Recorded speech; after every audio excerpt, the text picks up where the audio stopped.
Please label these notes Geometric Application 6 notes, solids of rotation, and this method is the disk method. So there are a couple of prerequisites for this one. Pretty straightforward. You need to know the area of a circle is pi r squared, where r is the radius, not the diameter. And the volume of a cylinder is going to be the area of the base, in this case pi r squared, times whatever the width or the height is right there. So what we're doing today is we're doing what are called solids of rotation. And what that looks like is it looks something like this. So we have an area, and what we're doing with that is that we're rotating it all the way around, sometimes the x-axis, sometimes another line. We can also do this with the y-axis. Same idea, pick it up, rotate it around. But in either case, what we're looking at is we're looking at a situation where we're taking this area and we're going to have our same sort of infinitely thin rectangle here. But rather than having an infinitely thin rectangle that has, let's say, a square coming out of it, like that, so that the line that we draw is one side of a square, that line is going to be rotated all the way around so that it's forming basically the radius of a circle right here. So if we continue that all the way around, you can see that this red area that's under here, a sample rectangle from the x-axis up to the curve, has formed this radius going all the way around right here. And so what's happening is that when we have a volume of a solid of revolution or a solid of rotation, we have these little infinitely thin cylinders that we're finding the volume of and then adding up all those infinitely thin cylinders, starting all the way over here and ending all the way at that big end of the shape. So this is very, very similar to what we did in the last lesson, except that in order to find the area of the base before we find our dx or our dy and take the integral, the area of the base is just going to be a circle all the time, and the radius of that circle is going to be whatever that little height of the rectangle is that we find when we find area. So let's write down a few notes for how we do the volume of solids of rotation, and then we've got a couple example problems, and that'll be it for the day. So volume of solids of rotation.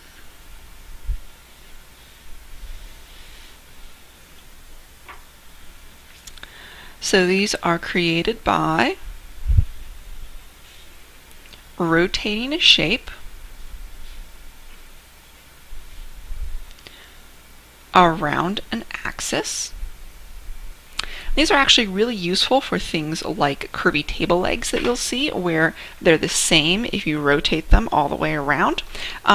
It's actually something that's used in manufacturing a decent amount. It's a pretty useful thing to be able to find the volume of, just because solids of rotation exist in a lot of places.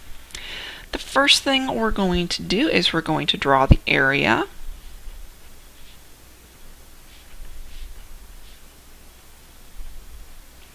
that's going to be rotated. This is exactly the same as how we've done this in the past. What's slightly new is we're going to mark the axis of rotation. We're going to draw the infinitely thin rectangle.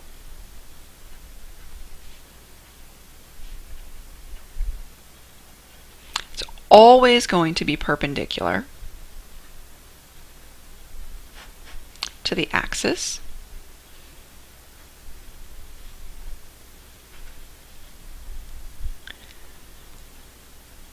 Then we'll label the height and width just like we would for area.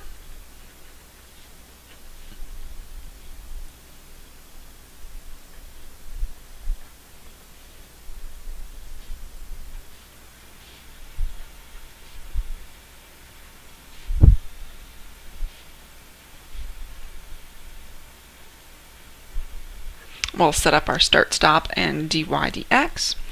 And then finally, we'll use the little height as the radius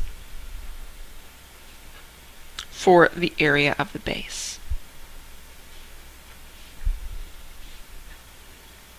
And for this one, the area of the base is always going to be pi r squared.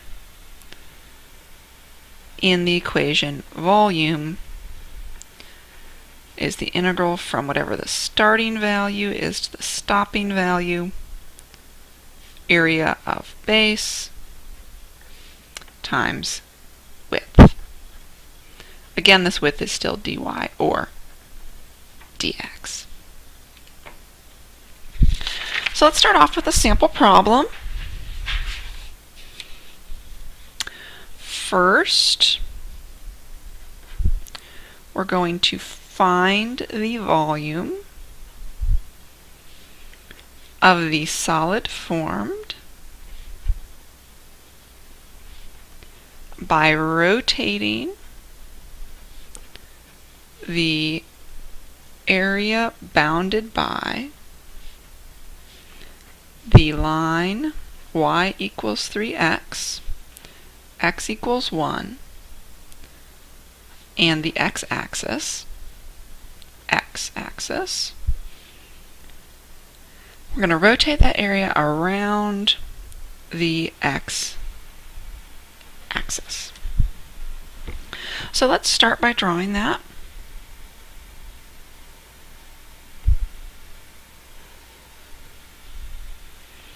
So here's the line y equals 3x. Here's the line x equals 1. Here's the x-axis, and I am going to mark my axis of rotation. I'm going to do that in blue. You can do it in whatever color you want, but it should be pretty clear that right here is our axis of rotation. So our infinitely thin rectangle, let's see, let's mark the area. So the area that we're interested in is right here.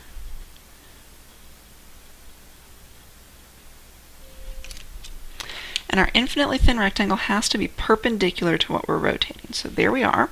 This is going to be a dx. And then this height right here, I'm going to do the upper one. So this is, I'm going to call this f of x equals 3x, because I know that as soon as I have that d of x, everything's got to be in terms of x. This is the line y equals 0, which is the same as, let's call it g of x equals 0.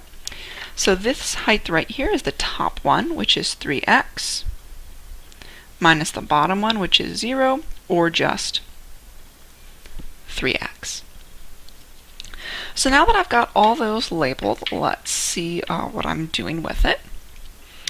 I know that I've got a dx, so I can set this up.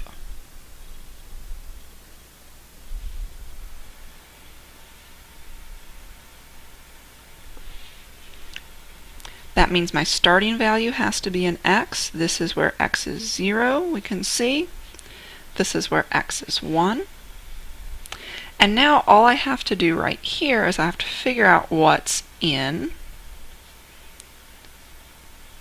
start to stop area of base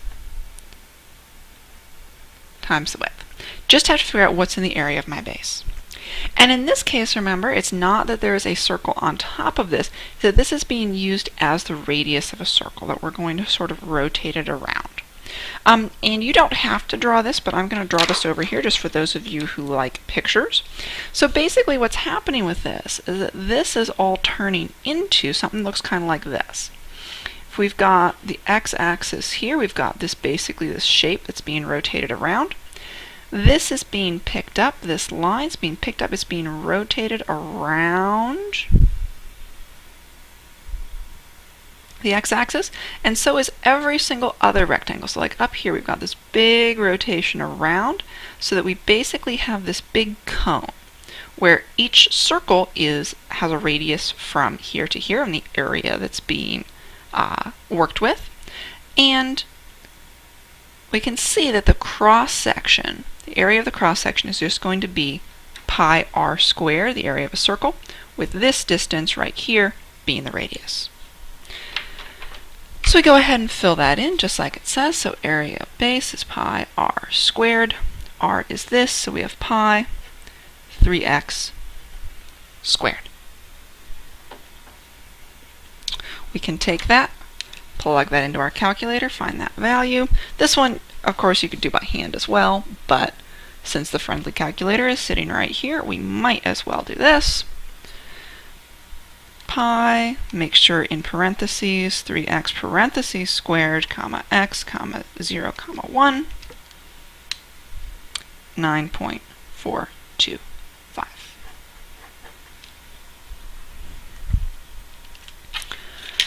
Okay, let's do a couple more of those, and that will be it for this lesson.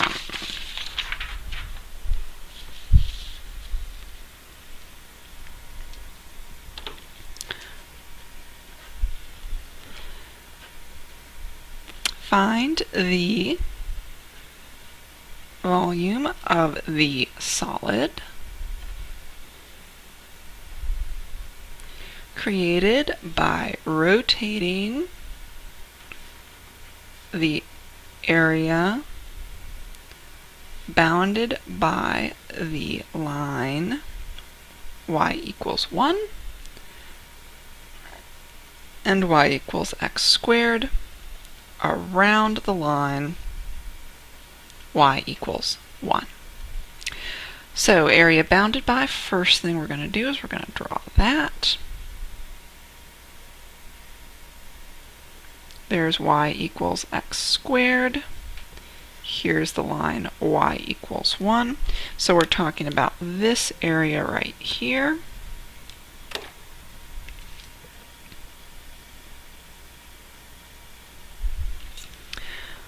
We're going to rotate it around the line y equals 1. So I'm going to mark that in blue. Okay, so that means my rectangles have to be drawn perpendicular. We can see this is going to be a dx, and we can see that this distance right here is going to be this upper function minus this lower one right here. So let's rewrite these ones. It's a dx, so everything's got to be in terms of x. F of x equals x squared, g of x equals 1. So let's do the top one. Careful, this top one is g of x. It's this 1. And then the bottom one here is x squared. Voila. Now we've got our d of x. We do need our bounds, so just like normal for our area, we're going to say we know that f of x equals x squared. We know that y, or g of x equals 1. So the intersections here are going to be when those two are equal. So x is plus or minus 1. So our bounds are from -1 to 1. We're setting up volume.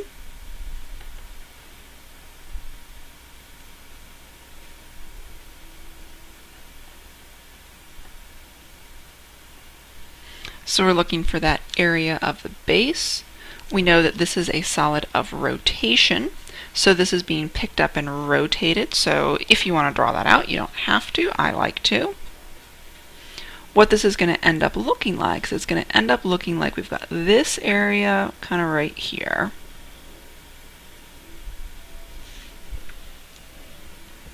And it's being rotated around this axis.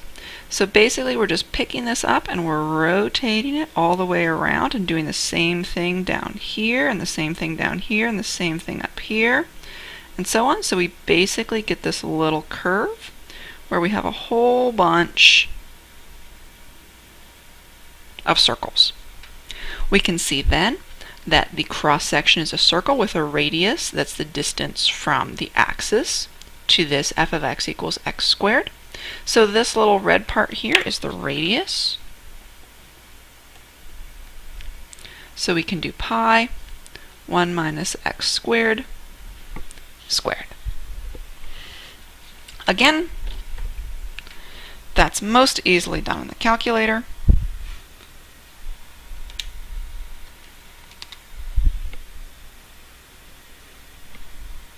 pi 1 minus x squared squared, comma x, comma -1, comma 1.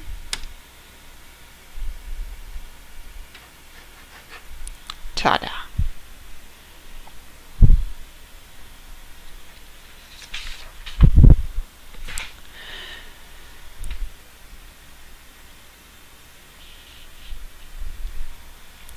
Okay, final one. Find the volume of the solid created by rotating the area in the first quadrant. So that's right here.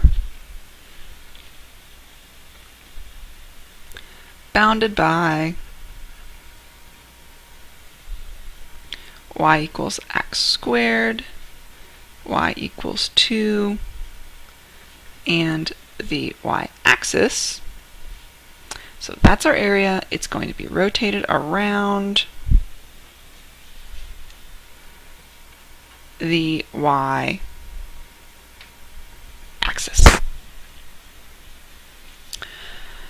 Okay, first thing is always to sketch it. We really only need the first quadrant here.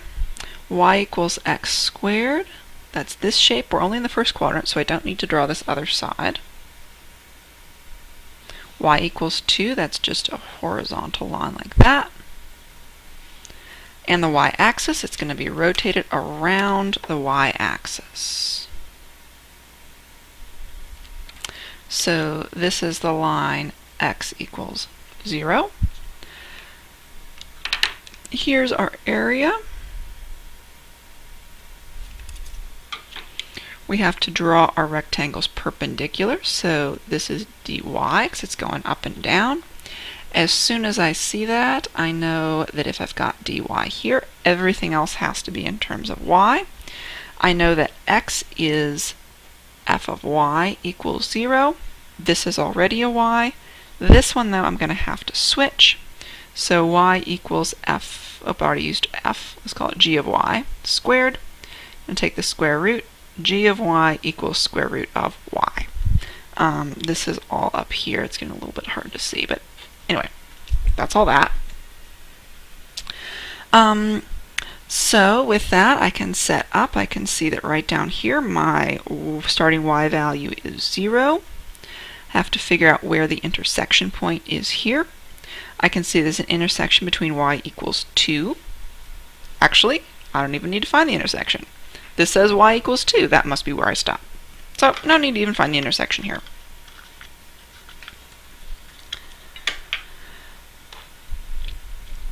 Okay. So far so good. I'm remembering that volume. I've already done my start and my stop. Area of base times width. I've got 3 of those taken care of already. Area of base is going to be pi r squared. So let's see this part right here. I'm going sideways, so I'm going to do right. So the right is g of y, that's square root of y, minus the left. The left is f of y equals 0, or just square root of y. So square root of y is my distance. Oops, there we go. Square root of y is my distance right here. I know that if I were to draw this out, I'm doing this rotation around this blue line, this vertical axis. So what I really have is I have this shape right here. I've got this axis here. And what's happening is I'm taking this line and I'm picking it up and I'm rotating it all the way around. I'm doing the same thing up here. And the same thing with a little circle down here until I have kind of this bowl shape. So that means that these cross sections are circles with the radius equal to this distance right here. So I can set up my pi r squared by doing pi r was just square root of y squared. Again, this is one that I can do by hand, but if you don't have to, don't. Pi square root of y squared is just y. Variable is y, 0, comma, 2.